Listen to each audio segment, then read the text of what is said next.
Bindi, have you had any experience working on a reconciliation action plan? I actually haven't had any experience on working on an action plan. AGECS is my first one. Okay. What made you want to join the AGECS Reconciliation Committee? I want to be involved and I want the action plan to be in consultation with our mob and have the right outcome for our future generations because I'm very passionate about early childhood education and yeah, I want that education to start on the right note. Um, what things do you think work really well for people doing reconciliation action plans? Definitely education, consultation with Aboriginal communities and people, um, like I said, the right information getting out there and the right type of education from our perspective. Yeah. What things don't work very well? No consultation and no Aboriginal people on the action plan committee.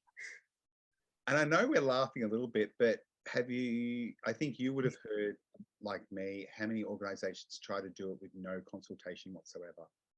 Definitely, and I think that's why we're laughing because we hear this story again and again, and then we have the non-Aboriginal people trying to educate people on Aboriginal issues without consultation. It's disrespectful, and half the time the story is wrong. Yeah. So why is having an action plan really important for early childhood services? I think it's almost like curriculum for them as to, a benchmark that they need to attain. And throughout the year or the period of the action plan, at least, look back, be able to gauge where they're at and where they are and what work needs to be done to reach that benchmark. Yeah. Do you think that early childhood services are starting to get it right? Slowly, there's a lot of work to be done, and these action plans are a start. Um, well, it's a work in progress. Like you and I said, as Aboriginal people, we're still learning. So for these centres, it's definitely going to be an ongoing learning. It's not going to be one action plan and that's it. Definitely a lifelong commitment. So, Kerry, have you had any experience working with reconciliation action plans in any organisation? Quite a few. This is probably the longest involvement I've had. Normally, I kind of put people on the tracks and point them in the right direction, and they then do it themselves with me kind of sitting in the background. But it's been a fantastic journey with AGECS doing their wrap and being involved. They've come such a long way, and it's been amazing to be part of it. I'm constantly being asked to be part of wrap groups, so that's nice that people feel that I can be asked and can point them in the right direction. And yeah, it's a good feeling that people feel that they can come to me and ask those questions. When early childhood services are setting up a wrap, what are some things they should do or should not do? I think first and foremost, get onto the Narragansett website. I know that's a big word and people trip over it and get it wrong, but it's all good. Ask community if they want to be involved. But yeah, If a early childhood service wanted to engage with Aboriginal elders or Aboriginal community members, where should they go, or what are some do's and don'ts they should be aware of? Having conversations with Aboriginal people can sometimes be confusing, in that our people sitting around the table may nod that yes, it's, and people interpret that as yes, they're given us permission, yes, we're doing that. But sometimes that yes means I've heard you. It's not actually, yes, I agree with everything. It's giving Aboriginal people that thinking time. So reaching out to the elders or Aboriginal people and just seeing if they want to be involved, asking them, is this okay? Don't speak on their behalf. I think is a huge learning thing for any reconciliation group is, yes, your heart is in the right place when you're doing a RAP, but this is not a journey just for you as white people. It's a journey for everyone together. And really listen to that Aboriginal voice and just understand that we are not a hive mind. We don't all think the same. We don't all speak the same. And that you will maybe get differences of opinion when it comes to doing the RAP, but taking all of those advices on board. What things don't work is going through the whole RAP process and then having that RAP sit on a shelf and collect dust. It's a working document. Keep working through it. Give yourself time to go through it properly. Just because you may start off as a reflect RAP doesn't necessarily mean that after your 12 months that you have to go straight on to innovate. Give yourself time. If you're not reaching all the goals that you set out to do in reflect, continue on with reflect. Yeah. Get it right the first time around. Do it well. Yeah. Hey, so Kerry, when organisations are engaging with Aboriginal people, what protocols should they follow? Reaching out and making sure you've got the right people around the table. And please understand that as Aboriginal people, we give a lot of our cultural knowledge, and it would be wonderful for them to be compensated for that knowledge and the time that they're giving up to be part of the reconciliation group, working group that you're undertaking to be part of the RAP. Yeah. Why is it so important for early childhood services to actually have a RAP? I think once early childhood gets it right, the children are then going home to their families and on to primary school, on to secondary school. And this might be the first generation that we're going to have that get it right all the way through. We need to change the history. And I think having a RAP in support of all the knowledge that services are providing the students means that we are teaching the best generation ever to change that history, to, you know, the pre-colonial history as well as what is happening now. I'm excited by the prospect of it. I really like that. If we get it right now, that as they get older, they're going to have that different thought process. They're going to have that understanding. I would love to see that racism aspect of it abolished, gone. You know, it's like I said, it's an exciting prospect to see that, you know, I've heard of some children going home and before parents start eating a meal, they've stopped their parents. Oh, no, we have to do the thing first. And they've conducted an acknowledgement to country sitting at the dinner table of a night time, you know, instead of saying grace, because they believe this is something special. This is what we need to do before we do, you know, have our meal. And at least then starts that conversation around the dinner table as to, well, what's going on and what are you learning? And, you know, changing the way families see Aboriginal people. And it's not just that deficit model. It's not just all the bad things that have happened to us. It's going forward in a really positive way. AJ, have you had experience working on a reconciliation action plan? I actually have. I've worked on a number of reconciliation plans, some in early childhood, some in schools, some in community health organisations, and others in government. So yeah, I've had a bit of experience working on RAPs. And what was easy? What's easy thing about doing a RAP? I actually think most of the groups that I've worked with have thought it was an easy process. They just go, oh, I can easily write a RAP.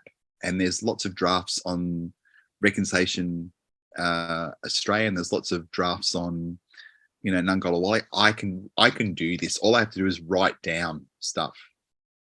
But reconciliations, the reconciliation action plan isn't it an outcome? It's actually a journey. It's actually a process.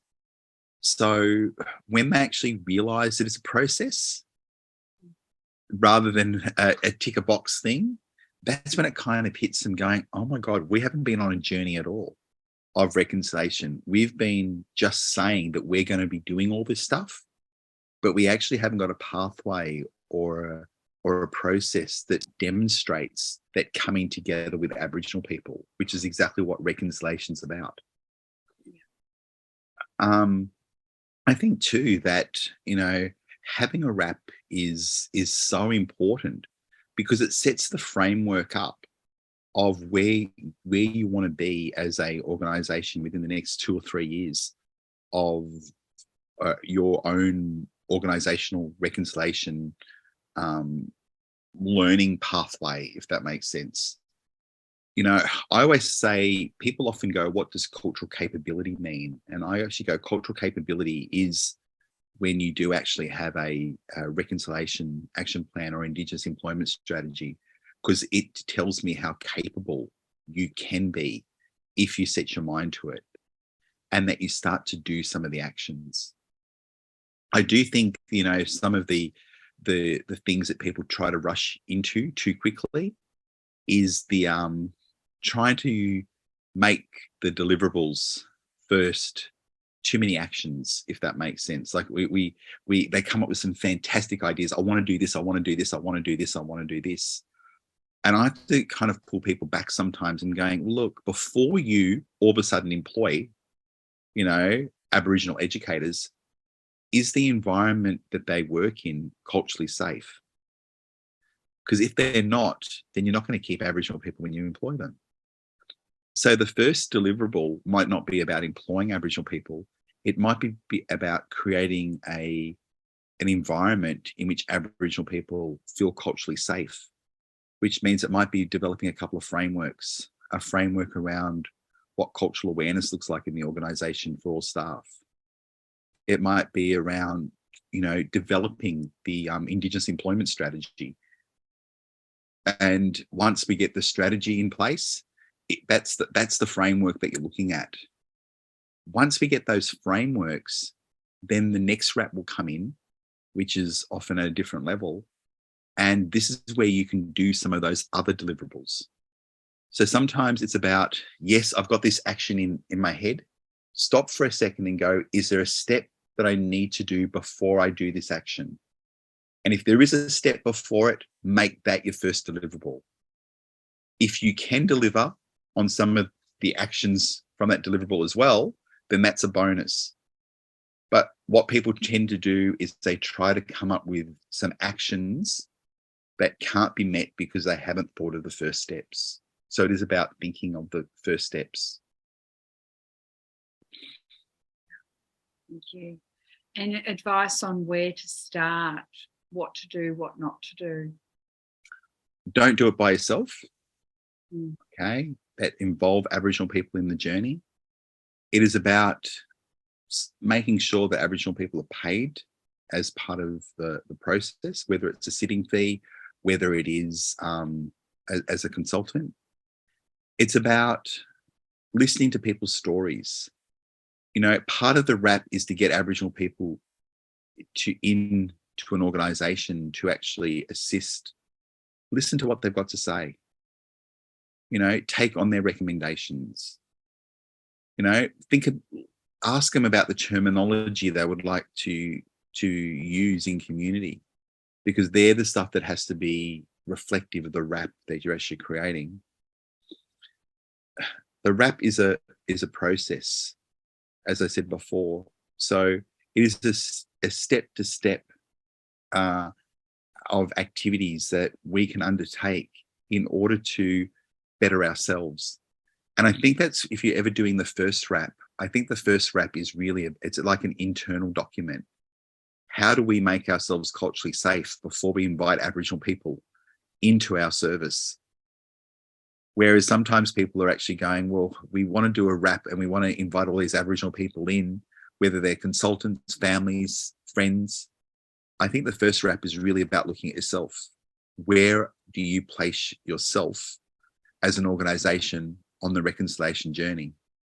If we did start inviting Aboriginal people in all different layers, would they feel culturally safe? What are the barriers that Aboriginal people face? Do we create some of those barriers in our organisations? If they do, the first steps in the first wrap is about getting rid of some of those barriers. That is what I actually see is the most significant thing that people don't always get when they're creating their first wrap. And that becomes one of the biggest barriers for them not achieving the goals that are set in their wrap. And why is a reconciliation action plan important? Well, it's important because it lets community know that your service has a commitment to reconciliation. It tells community that you're trying to move from saying that you're doing these things to actually making a commitment, and it is a public commitment. The document does go up on Nangola Wally, and it does go, you know, if it's another organisation, it does go up on the Reconciliation Australia website as a public acknowledgement that you are committed to start making these changes, that you are going to start looking at the barriers that Aboriginal people face and starting to create strategies and deliverables to help break some of those close the gap objectives. I always say that if you're looking at statistically, 54% of the Aboriginal population is under the age of 25. You know, that's huge. 54% of the population under the age of 25. And under that, in that 54% of the population, there's often two generations of Aboriginal people, because the majority of Aboriginal women will actually have their first kid before they turn 22. You know, that's often who is going to be your clients. The little kids and their first-time mums, often under the age of 25. That's 54% of our population. You know, over the next 40 years, we want that 54% of the population under the age of 25 to get to 65 and above. And we can only do that with your help. Because if you can help that family as much as you possibly can and make them feel culturally safe, maybe you can get that kid through, help them be developmentally on track, which is a key deliverable of Close the Gap. It's about getting kids to school. It's about keeping them in school. It's about getting them to year 12. It's about actually getting them educated tertiary. It's about making sure they've got a full-time job. It's then about actually making sure that they stay out of prison or juvenile justice and keeping them out of the child protection system. And it's the things that you do in your role as an early childhood educator that can actually help or hinder that process. And what we want to do is actually see in the next 40 years, those people under the age of 25 in the 65 age bracket. One. Have you had any experience working on a RAP? Yes, I have actually. I had the privilege to participate and was part of the AGECS Reconciliation Action Plan. I was actually one of the key consultants and reconciliation ambassadors, kind of partaking and being involved with the whole thing. And it was a really, really enjoyable experience too. What's some advice you would give other early childhood education services on where to start the process? Yeah. Look, how about when making the plan, how about sticking to what you say? Yeah. So when I think of creating a reconciliation action plan, it's not just something you do for the sake of making it. You're creating something that is meant to be accomplished, So make accomplishable goals. Don't just make a plan for the sake of making it. Yeah. Know your reasons for creating the reconciliation action plan, the RAP, and make sure to always involve Aboriginal and Torres Strait Islander people in the process, as this plan is not only important for educating staff and bringing Aboriginal and non-Aboriginal people together, but also ensuring that the organisation is implementing cultural safety and cultural wellbeing. Yeah, I agree with that, Tristan. what's something that they should not be doing? What they should not be doing? Doing it for the sake of just doing it. Yeah. How about if you want to make a plan, don't just do it because your organization has to have one, or because, you know, your CEO or the government says you've got to have one of these here. How about actually thinking of the Aboriginal and Torres Strait Islander people in your workplace and those you're going to be working with, and the importance of cultural safety, you know, and cultural appreciation, and the people you're working with. You know, I'm sure everyone should, I mean, most people would have they would know or have a colleague or a friend who is Aboriginal or Torres Strait Islander or a mixture of both. You know what I mean? And just out of respect to those, the same as you'd have respect for anybody else's culture, anybody else's, anybody else in general. You know what I mean? The rap is about connecting and bringing us together and having an understanding of the Aboriginal people in Torres Strait Islander, of everything. So don't just do it for the sake of doing it. That's something you don't want to do. Have a plan, stick to it. Have you had any experience working on reconciliation action plans? I have. The Association of Graduates in Early Childhood Studies Reflect RAP. I'm on that now. We're in our second year. Yeah. What were the easy things about the RAP, and what were some difficult things about doing a RAP? The easy thing was the Narran Gully website, because I thought, I knew, and then I went to this website and I started reading. I thought, right, I know a lot more, and that was really good. The easy thing too was we were very lucky to have, AJ, and AJ, you've been a great guide and able to support us with other Aboriginal guidance as well. So having other Aboriginal people there, that for us was easy. I know it'll be hard for other people, but it was easy. I acknowledge that, because I know it will be hard for other people. What were some hard things about doing RAPs? I felt really overwhelmed with the beginning of the RAP. I just felt that we had so much to do, and I felt like I was just galloping with it. And then when it was agreed that we do a second year, I thought, yay, we can all just sort of, it can become part of us now, and we can be part of it as well. That was about all. There's a lot to do, but you do it. Advice on where would you start if you want to do a RAP? Go to the Narran Gully website, and also start talking around, because doing a RAP is part of an organisation. So check which other like-minded people you're going to be doing it with, and know what you're talking about. So go to the Narran Gully website and know what you're talking about, and start looking for an Aboriginal elder or consultant. Yep. What are some things that you wouldn't do if you were wanting to start a RAP? Okay. Try to take over. Yes, a lot of us are very good leaders, and we really need to sit on our hands and button our lips. That would be the hardest thing that I found. I can tend to sort of want to jump in and run with things and not take over, but I think, oh, great, I can do that. And so don't do that. And the last question is, why is having a reconciliation action plan so important? Because it's the beginning. You're showing commitment.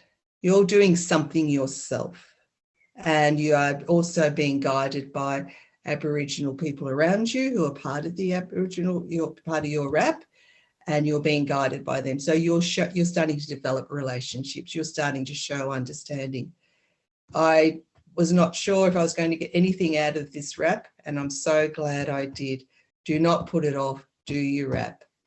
So Nicole, have you had any experience working on reconciliation action plans? Do you know, me personally, AJ, I have not. However, I have worked with so many different services that are varying in their stage of their journey. Some have published a RAP. In fact, Moreland Children's Services had just invited me to come to their RAP launch, which was a couple of weeks ago. So they had been working and have just launched. Other services have just, right at the other end of the scale, they've only just registered their service on the Narragansett platform, and others haven't actually registered but are intending to in the new year. So I guess I have had experience with people that are going through that journey, yes, but me personally, no. Yeah. The ones that have spoken to you, what do you think have been some of the easy things or some hard things that they've mentioned? I think the easy thing, AJ, is once they are registered on that platform, and the Narragansett platform, it is easy to navigate, and it's really a user-friendly tool. I know that's been, we were so worried about how we go about this, and they found the navigation of that platform really, really easy. One of the hardest things that I hear is trying to get the rest of the team and the community on board. So I know in my discussions with services, they might have a RAP officer, and they've created, officers or a team of people, ideally some in leadership, some working directly with children, stakeholders, families that might be on this RAP committee, but to try and actually share the information across the entire centre community has been a great challenge. Yeah. Question, advice on where people should start the RAP journey? I think it's really important. I found it so useful to attend the information sessions and actually physically sit down and have a play on that platform. So that way people become actually familiar with it. They can navigate there and then in the moment, attend an information session, and really get familiar with the platform that they can use, so that it's not so daunting, and then they're more likely to tap back into it and complete the actions required of them.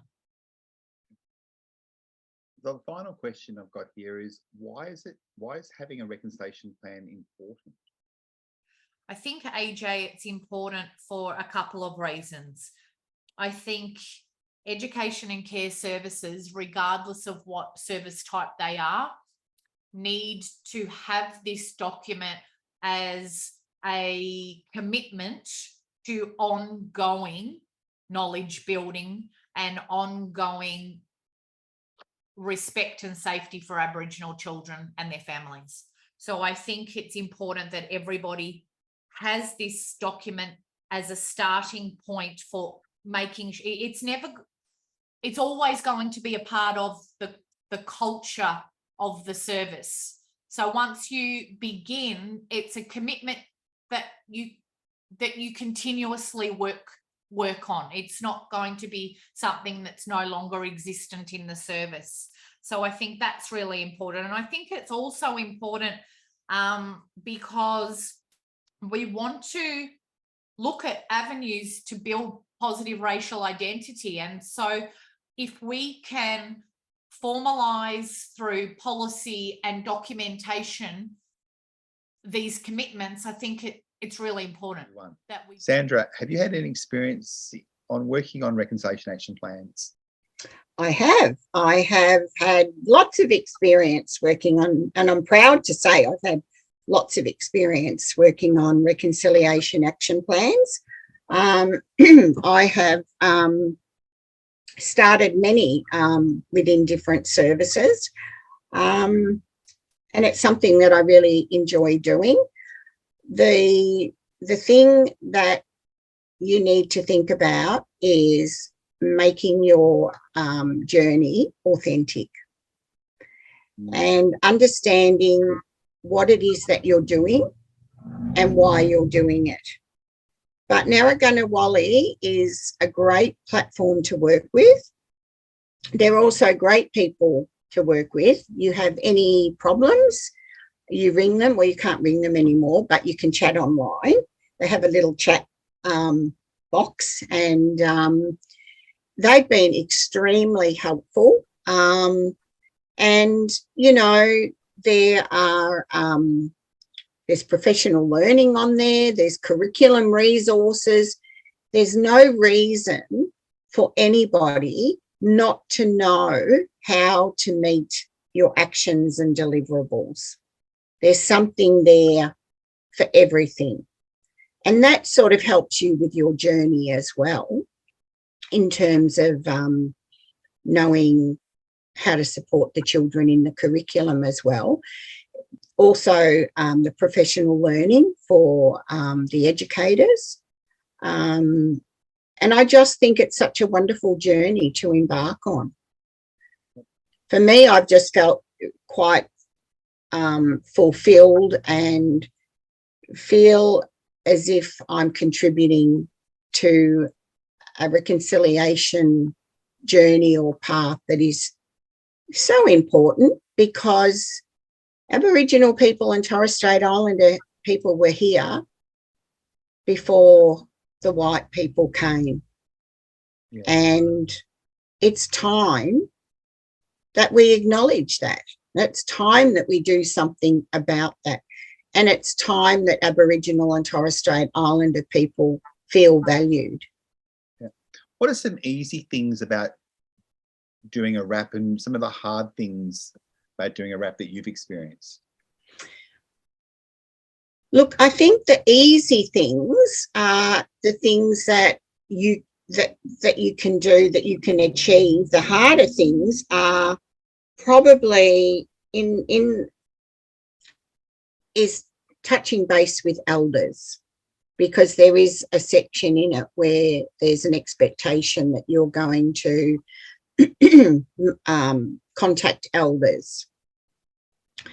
That's probably the hardest. And if you understand the community of Aboriginal people and Torres Strait Islanders, elders are strained. They're hard to get hold of, and they're getting older. And there's a lot of pressure placed upon them. The other thing is that we don't think about developing relationships. We just bang, make a phone call. I need you. When are you available? People don't understand that we need to develop a trusting relationship. You know, not every Aboriginal person is going to trust the white man, understandably so. So there are some aspects that are challenging. And, you know, I guess when I first started in my journey, it was, where do I go to build these relationships? And I think even talking to people now, that's probably their biggest challenge, is we understand we have to build the relationships, but we're not quite sure where to go. Yeah. And I've been lucky because, well, I know you, AJ. But, you know, I've met a few Aboriginal people along the way and developed lovely relationships with them, and they've been really supportive and helpful. But then there's other people, they don't know where to go. But I think the other thing too is, for a long time, people didn't want to pay money to consultants to support them and help them in the journey. Yeah. And I think that's probably been a challenge, is that they wanted these services and they wanted these supports for nothing. Yeah. So I think one of the biggest things for early childhood is to understand that you can't just reach out and get these supports and networks happening, that, you know, you have to find consultants and things to help you and support you, and that's okay. And it doesn't always have to be an elder. Yeah. Have you had an experience on working on a reconciliation action plan? Only through some PDs and working with people through PDs. So I'm hoping that in Sunraysia I can inspire people and help people to form reconciliation action plan groups and work together as a region and pull together our resources. But yeah, I can't wait to be more involved with that in the future. Yeah, and you're currently a reconciliation ambassador for AGECS. Why did you apply to join AGECS as a reconciliation ambassador and join the RAP? Yes. Well, why do we have to have a RAP? Because we want to make sure we can make social change. And if you have extra time and can commit like I could, I would like to speak up and find out more, learn from each other and be that advocate. So I'm feeling very honoured that I've been chosen, and I hope that I can contribute, including doing these videos with sharing my knowledge and ideas too. Final question: what's one or two things you would like early childhood educators to know? It's okay to make mistakes, and there's a lot of fun to be had acknowledging the hurt that has been. So I think really we need to acknowledge the truth, but it means there's so many things we can do to support a healing journey. So go for it, make your mistakes and reflect on it. And then you've done another reflection. So, Alana, have you any experience in working on a reconciliation action plan? I have on the AGECS Reconciliation Action Plan. So we decided, when I was president, we decided that we were actually coming in, AGECS was coming into their 100-year anniversary. So it was the 90, I stepped up as president in the 98th year and thought, well, I think it's time. Yeah, so yeah, that was a journey, and the first thing I did was ask Annie Sue, who we need a guide, we need someone to support us, and who do you recommend? And she recommended you, AJ.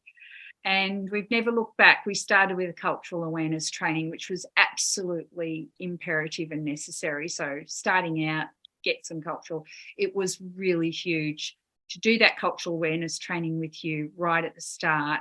It set the stage, I think, for us to, not that we really knew what we were doing, but we were in a much better space to move forward with your guidance.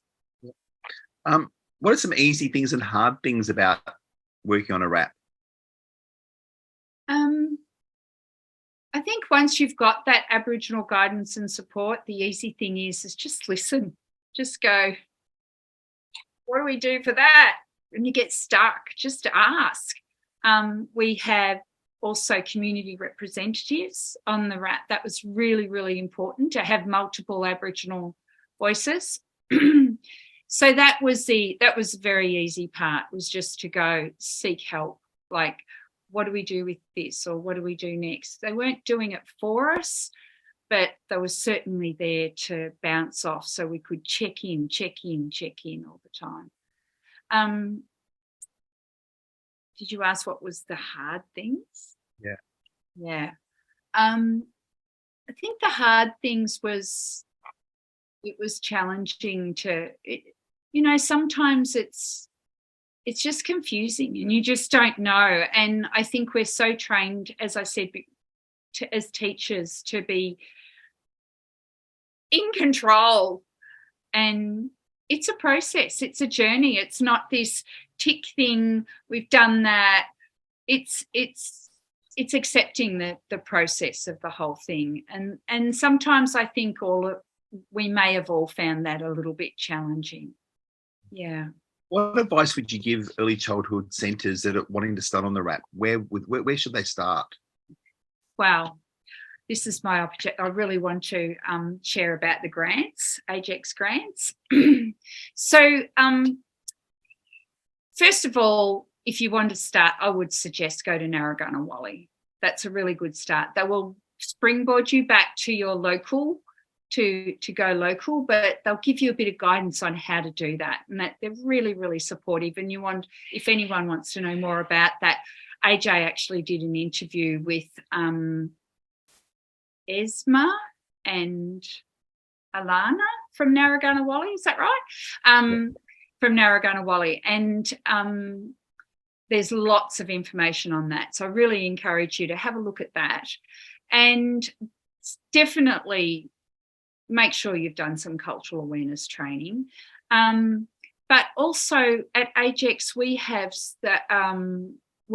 we don't personally AGECS, we do have an affiliation with the Forest Hill grants and the Warrawong grants. So one's for the professional development. So for cultural awareness training, there's actually grants, and the other one is the Forest Hill grants. That would be to do your RAP. So when you're doing a reconciliation action plan, you want to have some community representatives on your team that are Aboriginal community representatives. Well, we paid sitting fees for each meeting they attended and supported us on. We did the run around. They didn't do any run around. They were advisors. And that's important. And we hired a designer, an Aboriginal designer, to design our RAP. So it costs. So AGECS would just like to, if you go to the AGECS website, you'll find out more. Go under the grants tab, you'll find out more about the grants for that. But yes, often that's a barrier for people. But this is going to cost money. So we're saying, well, let's see if we can help. Might not always with everything, but at least there might be something. What are things that early childhood centres shouldn't be doing? Doing it on their own. That's probably the big one. And it's a big one that comes up time and time again. Someone told me a few years ago that there was an Aboriginal, there was an organisation who had hired an Aboriginal support, an advisor, and centres were choosing, that's okay, we're right. Yeah, so hopefully that's the only one and only time that it happened. It was multiple centres in one organisation, but and hopefully that's changed. Hopefully people understand that you need to reach out. Don't do it with Aboriginal voices. Yeah. So in summary, why is it important for organisations and early childhood centres to actually have reconciliation action plan? Oh boy, we need an hour for that one. In a nutshell, well, it's on the national quality standard, guys. You're expected to actually embed Aboriginal perspectives. So a reconciliation action plan is a really good way to do that. It's a really easy way to do that. By embedding Aboriginal perspectives, you're also reconciling. It's a social justice issue. That's it. It's a social. We live in a society that's not equal. It's lacking equity. So we all have a responsibility, every person in Australia, to do something towards reconciling. So that's it in a nutshell. So Alex, have you had any experience working with reconciliation action plans? So the first and only current experience I have of working on a reconciliation action plan is the AGECS Reconciliation Action Plan, which I didn't participate in the initial sort of drawing up of the reconciliation plan, but I have been part of the actioning the deliverables, which has been an absolute delight because the deliverables are really, proactive and positive, and it is just, a really warming thing to be a part of. Yeah. What made you want to come on the action plan? Want you to come on the reconciliation action plan committee? I think it started just as a convenience thing, right? Of, well, Alex, you have to be here for whatever reasons. but I don't think anyone was expecting me to be maybe as involved as I was. I think my job was sort of to sit back and take minutes, and I just had too many things that I wanted to contribute as well. So I think it was once I was there, I don't think you were getting rid of me pretty much. Yeah. And you've done really well. And I'll take this opportunity now on the video to thank you for all you've done on the RAP, but also for us putting the reconciliation series together. Yes. I might moderate it, but you actually record it all and you get it up on the website so people Make can sure it see gets it. there. Right. So it takes two of us to actually get this thing up and gone. The dream team. Yeah. So what are some really easy things about doing a RAP? I think coming up with the ideas to a certain degree is the easy, fun stuff. You sort of might let it run away from you a little bit, but it's just going, I've got the opportunity to be proactive. So what are the things that I can do with the platform that I have that are going to make like a difference? Like the easy part is the feel good element of everything I'm doing is positive and it's active and it's a step in the right direction. Yeah. So what are some of the hard parts that you might think of in doing a RAP? I mean, I think I've been really lucky that it's been an overall really positive experience for me. But I imagine that when you start putting together those deliverables, actually figuring out what's achievable, not just in terms of what your actual output is, but also the organization that you work for. Like I know AGECS was so on board with the whole reconciliation action plan that I don't know if anything really got vetoed. I think a couple of things got pushed back on the timeline, just from a logistics point of view. But I think maybe it is really difficult when the values of the organization don't necessarily align with the values of the Reconciliation Action Plan Committee, which again, something we've not really had to experience. Yeah. When hopefully that's for the next RAP as well. Yeah. Now, if you were trying to provide advice to early childhood service that wanted to start a RAP, where would you suggest they start? Well, I would suggest that they go to the AGECS website and have a look at our Reconciliation Action Plan launch, which is on the reconciliation page. But the early childhood online community is amazing. And I'm sure everyone watching this is already part of at least one sort of Facebook group or something. But lean on your community. If you're going to learn anything from, our Aboriginal and Torres Strait Islander community members in Australia, it's community, right? So actually talk to people who've done it. You don't have to copy other people, but just get an idea of what you're in for. Starting with a blank page is really daunting and it's probably not that effective. Think about what the actual outcome is. You're not doing the Reconciliation Action Plan as a vanity project. You're doing it to improve your services culture and to improve, and it might be in a really minimal way at first, but to improve the lives of every Aboriginal and Torres Strait Islander person who comes into your service. If you think about that, then at least it makes it a little bit easier to sort of get started. Bit of a last question for this is, why do you think it's really important for organisations to actually have a reconciliation action plan? So I think it's twofold.